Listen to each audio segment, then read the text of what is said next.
मैं राहुल यादव एक्सेस परिवार की तरफ से आप लोगों का स्वागत करता हूं और हम एसएससी जीडी के लिए मैथमेटिक्स की एक मॉक टेस्ट श्रृंखला चला रहे हैं। उसी श्रृंखला में मैं आज अपना अगला टेस्ट लेकर हाजिर हूं। और देखो, बढ़ते हैं हम पहले सवाल की तरफ। सवाल नंबर 1 है आपका, 30 संख्याओं का औसत 15 है। इनमें से प्रथम 18 संख्याओं का औसत 10 तथा अगली 11 संख्याओं का औसत 20 है, तो अंतिम संख्या क्या होगी? टोटल आपकी जो संख्या है वो 30। एक मिनट में पेन ले लेता हूँ आपका। हाँ, जो 30 संख्या है उनका औसत है आपका 15, तो 15 या 45 टोटल 450 हुआ। प्रथम 10 संख्याओं का औसत वो 18 संख्याओं का औसत 10 है, तो 18 गुणा 10 180 हो जाता है। अगली 11 संख्याओं का औसत 20 है, तो आपका ये 220 हो जाता है। 220 और 180 जोड़ के आपका 400, और 400 को आप घटाएंगे 450 में से, तो आपका आ जाता है 50। तो पहला आपका ये आंसर हो जाता है डी ऑप्शन। ठीक है, बढ़ेंगे सवाल नंबर 2 की तरफ। एक व्यक्ति ने 2 कुर्सियों में से प्रति एक को 1200 रुपये में बेचा। एक कुर्सी पर उसे 20% लाभ तथा दूसरी पर 20% हानि हुई। पूरे सौदे में उसका लाभ या हानि बताइए। देखो, 20% की जो फ्रैक्शन आप लोग है जानते ही होंगे, 1/5। 5 रुपये की कुर्सी एक बार 6 रुपये में लाभ लेके, और एक बार 5 वाली 4 में, 5 पंजे 25 रुपये का बस सामान था, तो 6 चौक 24 रुपये में बेच दिया।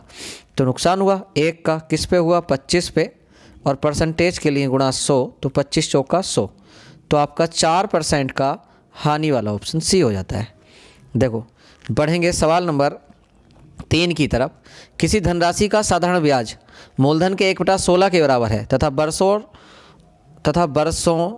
तथा वार्षिक दर की प्रतिशत संख्या आपस में बराबर है। वार्षिक दर क्या है? तो देखो, आप सूत्र जानते होंगे, SI बराबर ये होता है P into R into T upon 100। ठीक है भैया, SI है आपका, यहाँ पे 1/16 आपको फ्रैक्शन दी है, तो इसके अकॉर्डिंग आपका हो जाता है 1 रुपया अगर आपका ब्याज का है, 16 मूलधन है, R और T आपस में बराबर है, तो दोनों को R मान लिया, बटे 100। 4 चौक 16 और 4 से ये 25 बार, तो फाइनली R स्क्वायर बराबर आपका हो जाएगा 25/4। स्क्वायर हटाओगे रूट हो जाएगा, और यह आएगा आपका 5/2, यानी कि 2 सही 1/2%। तो आपका बी ऑप्शन हो जाता है। ठीक है, बढ़ेंगे सवाल नंबर 4 की तरफ। 2 बर्तनों की क्षमता 120 लीटर एवं 56 लीटर है। उस बर्तन की क्षमता क्या होगी जिसमें दोनों से भरा तेल पूर्णतः नापा जा सके? तो आप इसका क्या करेंगे? HCF निकाल लेंगे। तो वैसे तो हमें पता ही कि 8 के अलावा किसी और से नहीं कटेंगे, लेकिन अगर निकालना हो तो आप ऐसे निकालेंगे, 56 से 120 को भाग करेंगे, और 56 दूनी होता है 112, बचेगा 8, और 8 से पिछले भाजक 56 को भाग करोगे तो 8 सत्ते 56। पूर्णतः किसने व्यक्त करा? 8 ने। अब इसमें क्या दे रखा है? CC दे रखा है, मतलब घन सेमी दे रखा है। ठीक है, घन सेमी। तो हम जानते हैं 1 लीटर में कितना होता है? 1000 घन सेमी होता है, तो 8 की गुणा 1000 से करोगे तो आपका 8000 घन सेमी हो जाता है, तो आपका सी ऑप्शन हो जाता है। ठीक है, बढ़ेंगे सवाल नंबर 5 की तरफ। AB का जो रेशियो है 2:3 का है, और BC का 4:5 का है। ABC का पूछा है, ABC, A2 B3 B4 और C5, ये खाली स्थान है आपका, इसे हम भर लेंगे किससे? पड़ोस वालों से। यहाँ 3 लिखेंगे और यहाँ ये आपका 4 लिखेंगे, तो फाइनली 4 दूनी आपका हो जाता है 8, और 3 चौक हो जाता है 12, और 3 पंजे हो जाता है 15। तो इनके जो रेशियो आए 8 12 15, 8 12 15 आपका रेशियो हो जाता है। तो देखो, बढ़ेंगे सवाल नंबर 6 की तरफ। यदि एक रेलगाड़ी 100 मीटर लंबे प्लेटफार्म को 15 सेकंड में तथा प्लेटफार्म पर खड़े व्यक्ति को 10 सेकंड में पार करे, तो गाड़ी की चाल क्या होगी? तो देखो, ये सवाल 2 तरीके से हो जाएगा, मैं आपको दोनों तरीके से बता देता हूँ। एक रेलगाड़ी 100 मीटर लंबे प्लेटफार्म को पार कर रही है, तो कितना चलेगी? 15 सेकंड में चल रही है। अपनी प्लस उस 100 मीटर लंबाई को चलने में 15 सेकंड लगे हैं। अब उसने कहा भैया, एक आदमी को पार करती है तो 10 सेकंड लेती है, आदमी को पार करती है तो मात्र अपनी लंबाई के अलावा लंबाई देने रखी है, तो हमने वो क्या मान ली? x। तो देखो, इन दोनों का जो डिफरेंस आया वो आया 5 सेकंड, और यहाँ पे जो डिफरेंस आया 100। तो 5 में 100 चलती है, मतलब 1 सेकंड में 20 मीटर चलती है। ये इसकी चाल हो गई 20 मीटर प्रति सेकंड। किलोमीटर बनाएंगे, 18/5 से गुणा करेंगे, 5 चौक 20 और 18 चौक 72 किलोमीटर प्रति घंटा। आपका बी ऑप्शन हो रहा होगा। ठीक है, यदि आप इसे बड़ा करना चाहें तो देखो मैं पेज ऐड कर लेता हूँ एक। तो बड़ा करेंगे आप इस तरह से, एक व्यक्ति 100 मीटर लंबे प्लेटफॉर्म को पार करती है ट्रेन, तो कितना चलती है, चाल नहीं पता है आपको, ठीक है। और इसमें दे रखा है 15 सेकंड लेती है, तो यहाँ से चाल आ गई इसकी x + 100/15। अब दूसरी बार किसी व्यक्ति को पार करती है, अपनी लंबाई के बराबर चलेगी और चाल की जगह रखेंगे आप x + 100/15 और इस बार लेती है 10 सेकंड। 5 से 2 बार, 5 से 3 बार, 3 से इधर गुणा करोगे तो आपका 3x, 2 से अंदर गुणा करोगे तो बराबर 2x + 200, 2 घटाओगे तो आपका x बराबर आ जाता है 200। अब 200 आप यहाँ रख लो चाल में, 200 और 100 जोड़ के कितना हुआ 300/15 और 15 से भाग करा तो वही आ गया 20। आप गुणा कर लो 18/5 से, और 5 चौक 20 और 18 चौक 72 किलोमीटर प्रति घंटा आपकी चाल आ जाती है। तो देखो बढ़ेंगे आप सवाल नंबर 6 की तरफ होगा शायद ये, हाँ वो 7 है, 7 की तरफ, छठा तो हमने कराया ही था। किसी बेलन के बकपृष्ठ का क्षेत्रफल 2640 वर्ग सेमी है तथा उसके आधार का परिमाप 66 वर्ग सेमी है, बेलन का आयतन क्या होगा। एक बेलन का बकपृष्ठ का क्षेत्रफल दे रखा है और बेलन के आधार का जो परिमाप होता है, बेलन आप जानते ही हैं कैसा होता है, बेलन जानते हैं आप। तो देखो इस तरह से होता है कुछ बेलन, ये बेलन होता है इस तरह से। तो बेलन का जो आधार है वो कैसा है, वृत्ताकार है। वृत्त का जो परिमाप होता है वो क्या होता है, 2πr होता है। तो 2 ऐसे ही, पाई की वैल्यू 22/7 और आर भी ऐसे ही बराबर आपको दे रखा है 66, और 22 तिया 66 और 7 तिया हो जाएगा आपका 21, तो आर बराबर आ जाता है 21/2, ये आर की वैल्यू आती है। अब परिमाप जो बकपृष्ठ दे रखा है उसमें ये मान रखेंगे तो आप उसका निकाल लेंगे। बकपृष्ठ होता है 2πrh, 2 गुणा 22/7, आर की वैल्यू 21/2, एच की वैल्यू नहीं पता है, बराबर दे रखा है आपको 2640, ठीक है। 2 से ये 2 काट देंगे और 7 से 21 3 बार, और 22 से काटेंगे 22 का ना 22 बचेगा 4, 22 दूनी 44, 2 से 0 ऐसे ही, और 3 चौक 12, तो आपका h बराबर 40 आ जाएगा। अब निकालना क्या है आपको, आयतन, और आयतन क्या होता है बेलन का, πr²h, पाई की वैल्यू 22/7, आर की वैल्यू 21/2 गुणा 21/2 और h की वैल्यू 40। अब आप इन्हें गुणा करेंगे, देखो 2 से यहाँ भाग करोगे 11 बार जाएगी, 7 से यहाँ भाग करोगे 3 बार जाएगी, और 11 तिया आपका 33 हो जाएगा।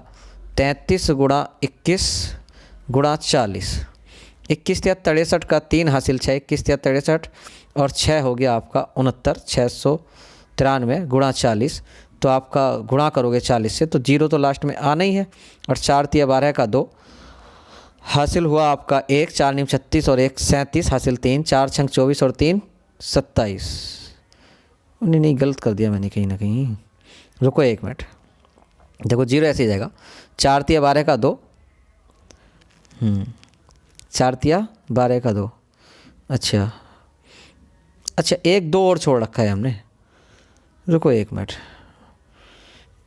हाँ देखो πr²h अगले पेज पे निकाल के दिखा देता हूँ मैं आपको। देखो नेक्स्ट पेज ले लेता हूँ इसका। आप बेलन का आयतन जानते हैं, πr²h होता है।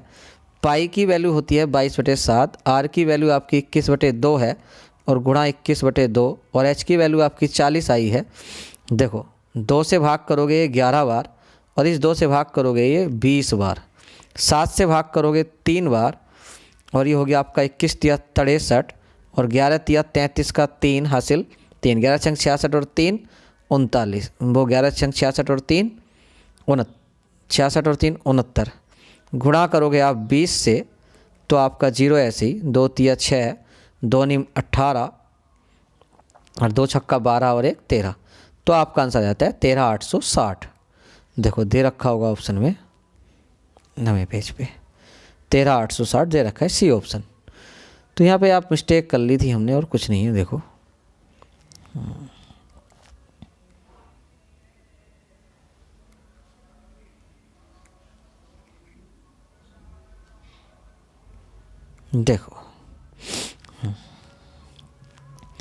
देखो बढ़ते हैं अगले सवाल की तरफ। सवाल नंबर आपका 8 ले लेता हूँ मैं। यदि 500 रुपये का धन वार्षिक चक्रवृद्धि ब्याज की दर से 2 वर्ष में 583 रुपये 20 पैसे जाता है, तो वार्षिक ब्याज की दर क्या है? 500 रुपये आपने दिए थे, रुपये हो गए 583.20, पॉइंट हटाओगे इधर 2 जीरो बढ़ेंगे और एक जीरो से जीरो काट दोगे, 2 से भाग करोगे तो ये आएगा आपका 2500, और 2 से इधर भाग करोगे 2 दूनी 4, 2 नीम 18, 2 इकना 2, 2 छक्का 12, 2500 से 2916, 2 वर्ष का मामला है तो आप इनका रूट निकाल लेंगे, और 2500 का आता है 50, 2916 होता है आपका किसका होता है? 4, 54 का होता है जी, 54 का भाग करोगे तो यही आएगा। 50 से 54 मतलब 4 रुपये का ब्याज मिल रहा है, किस पे मिल रहा है? 50 पे। परसेंटेज के लिए गुणा 100, 50 से 2 बार, और 4 दूनी 8%, ठीक है, तो 8% आपको दे रखा है। सवाल नंबर बढ़े आप 9 की तरफ। सवाल नंबर 9 है आपका, ब्रजेश, उमेश, सुरेश एक कार्य को 12, 15 और 20 में कर सकते हैं, एक साथ करने में कितना समय लेंगे? तो भैया 12, 15, 20, एलसीएम क्या हो जाएगा आपका 60, 12 से 5 बार, 15 से 4 बार, 20 से 3 बार, 5, 4, 9, 3, 12, और 12 के हिसाब से करेंगे तो मात्र 5 दिन इनको मिलके करने में लगेंगे, तो ऑप्शन सी हो जाता है आपका, ठीक है। बढ़ेंगे सवाल नंबर 10 की तरफ। 10 है, 50 किलोमीटर यात्रा करने पर मैंने पाया कि अभी मैंने यात्रा का 3/5 भाग तय किया है। 3/5 टोटल मुझे 5 चलना है, अगर कुल यात्रा मेरी 5 है तो उसमें से अभी मैंने 3 भाग शेष है, ये शेष है, तो मैंने कितना तय कर लिया? 5 में 3 निकाल के 2। सवाल कहता है 50, 2 से भाग करोगे 1 25 को, तो जो आपने टोटल 5 माना था वो 5 25 पंजे 125 को बताएगा, आपका बी ऑप्शन हो जाता है। आया होगा समझ में, उम्मीद करता हूँ। तो देखो सवाल नंबर आप देखेंगे 14 नहीं है, 14वें पेज पे है ये। सवाल नंबर 11 ही है। एक विद्यार्थी 10 अंकीय संख्याओं का औसत ज्ञात करता है। संख्याओं की नकल करने में गलती से एक संख्या को उसके परस्पर बदलते हुए अंकों से वाली संख्या से लिख लेता है। परिणाम स्वरूप उसका उत्तर सही उत्तर से 1.8 कम आता है। जिस संख्या को लिखने में उसने गलती की थी उसके अंकों का अंतर क्या होगा? तो भैया देखो 1.8 10 पे संख्याओं पे कितना प्रभाव डालेगा? 18 का। अगर संख्या 10x + y थी तो उसने क्या लिखा होगा? उसे 10y + x ही तो लिखा होगा। इन दोनों का डिफरेंस देख लो करके अंकों का अंतर, तो ये आ जाएगा 10x + y माइनस के 10y माइनस का x, ये घटाओगे 9x और ये घटाओगे माइनस के 9y, और बराबर में आपका कितना है? 18। अब इसे आप 9 कॉमन लोगे तो x - y बराबर 18, और 9 से 18 को भाग करोगे 2 बार तो x - y बराबर आपका आ जाता है 2, ठीक है। तो इनके अंकों का अंतर 2 हो जाता है। तो देखो सवाल नंबर बढ़ेंगे 12 की तरफ। एक व्यक्ति ने 2 कार 2 लाख रुपए प्रति कार के हिसाब से बेची। एक कार पर उसे 20% का लाभ, दूसरी पर 20% की हानि होती है। इस लेन देन में उसका लाभ अथवा हानि का प्रतिशत क्या होगा? तो भैया 4% की हानि होती है ऐसे केस में। 20% की फ्रैक्शन 1/5, 5 वाली वस्तु एक बार 1 के लाभ पे 6 में, एक बार 1 की हानि पे 4 में, तो 5 पंजे 25 से 6 चौक 24 में बेच रहा है, तो 1 का हानि हुई है। 1 की हानि किस पे हुई है? 25 पे। परसेंटेज के लिए गुणा 100, 25 चौका 100, तो फाइनली 4% की आपको हानि हो गई, ठीक है। सवाल नंबर देखेंगे आप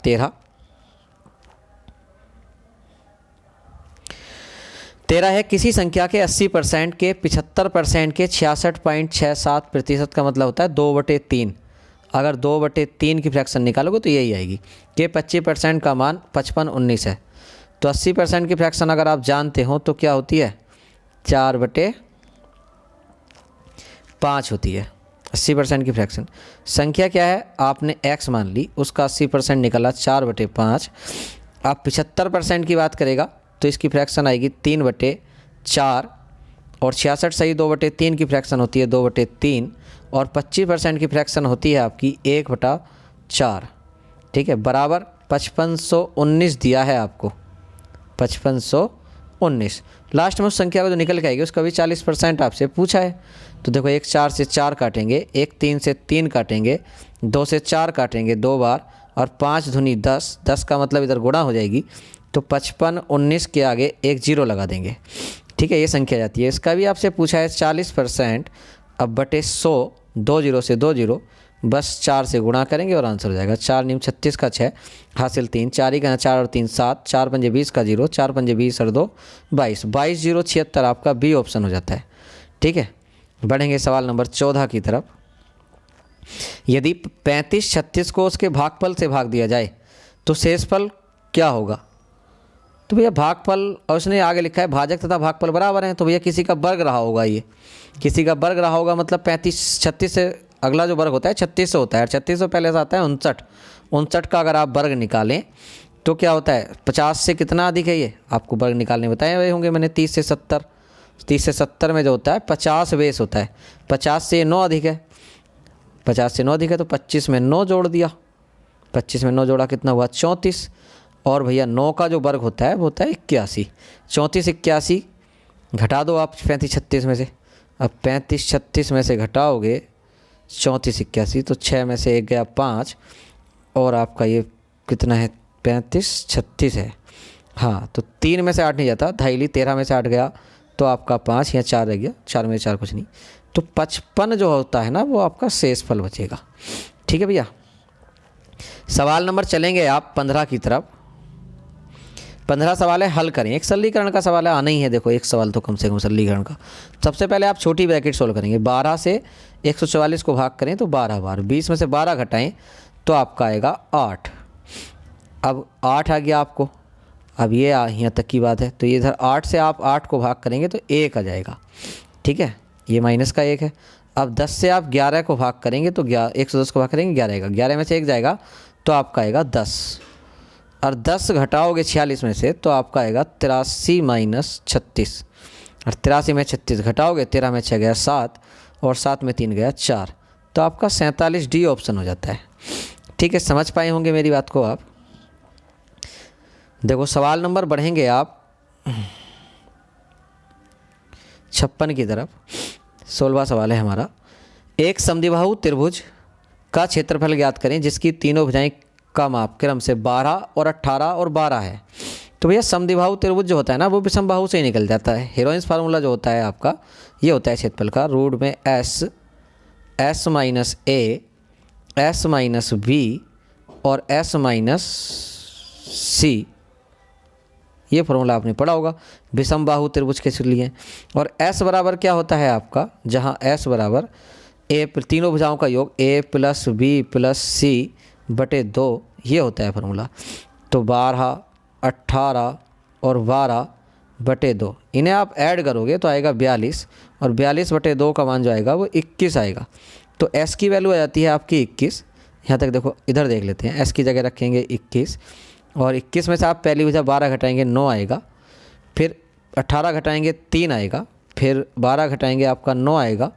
तो देखो रूट में है ये, आप एक 9 का जोड़ा बन जाता है, तो 9 बाहर, और 21 या 63, वैसे अभी एक 3 यहाँ से भी निकल जाएगा, देखो ऑप्शन पर डिपेंड करेगा। 9 रूट 63 आपको हाँ तो दिया है, बस यहीं छोड़ दिया है, वरना एक 9 और निकलेगा, मतलब 27 रूट 7 भी हो सकता है इसका ऑप्शन।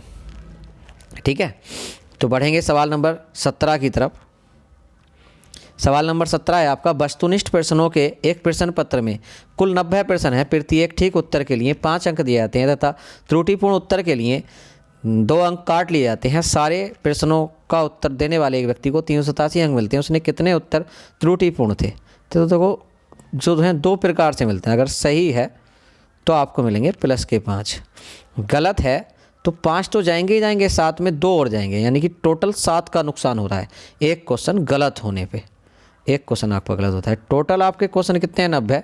90 के 90 अगर आप सही हो जाएं तो ये सोच के करिए थे कि 90 के 90 सही होंगे, 450 आने, लेकिन आए आपके 387, घटाओ 10 में 7 गया 3, 14 में से 8 गया 6, तो 63 नंबर का आपका नुकसान होने का कारण क्या था? ये 7 था, और 7 से भाग करा तो देखा 9 क्वेश्चन आपके गलत थे, त्रुटिपूर्ण आपके 9 थे। समझे होंगे मेरी बात को। तो देखो बढ़ेंगे हम सवाल नंबर 18 की तरफ। ये डेटा का है एक, देखो जो आपने बारंबारता सांख्यिकी पढ़ी होगी कक्षा 9-10 में, उसी का सवाल है। इसमें क्या करते हैं, इन दोनों को ऐड करके आधा कर लेते हैं। ये 15 10 20 30, 30 का आधा 15 हो जाएगा, 20 30 50 का आधा 25 हो जाएगा, और 30 40 70 का आधा 35 हो जाएगा, और 40 और 50 90 का आधा 45 हो जाएगा, 50 60 110 का आधा 55 हो जाएगा। अब इसकी गुणा 8 से करोगे तो 120 आएगा, 120। 25 की गुणा 12 से करोगे तो आपका आएगा 25 बारी हम 300, ठीक है। 35 की गुणा आप 16 से करोगे तो 16 पंजे 80 का 0 हासिल 8, 16 ते 48 और 8 56 560। अब गुणा 11 से करोगे आप इसकी तो 11 पंजे 55 का 5 हासिल 5, 11 चक 44 और 5 49। अब आप गुणा करेंगे 13 से तो 13 पंजे 65 का 5 हासिल 6, 13 पंजे 65 और 6 71। अब इन्हें सबको ऐड कर लेंगे, 5 और 5 10 का 0 हासिल 1, 2 और 1 3, 3 और 6 9, 9 9 और 9 18 और 1 19 आपका। हाँ 9 1 10, 10 6 16, 16 2 18 और 1 हासिल का था, ठीक है 19 हो जाता है। 19 का 1 हासिल 1, 2 3 5 5 10, 10 4 14, 14 7 21 हो जाता है आपका। 2190 ये होगा गया। अब ये संख्याएं जोड़ लो जो n बारंबार थी इसकी कितनी है ये आप जोड़ोगे तो 12 8 20, 20 और 16 12 और 8 20, 20 और 16 36, 36 और 11 47, 47 और 13 60 आ जाता है आपका।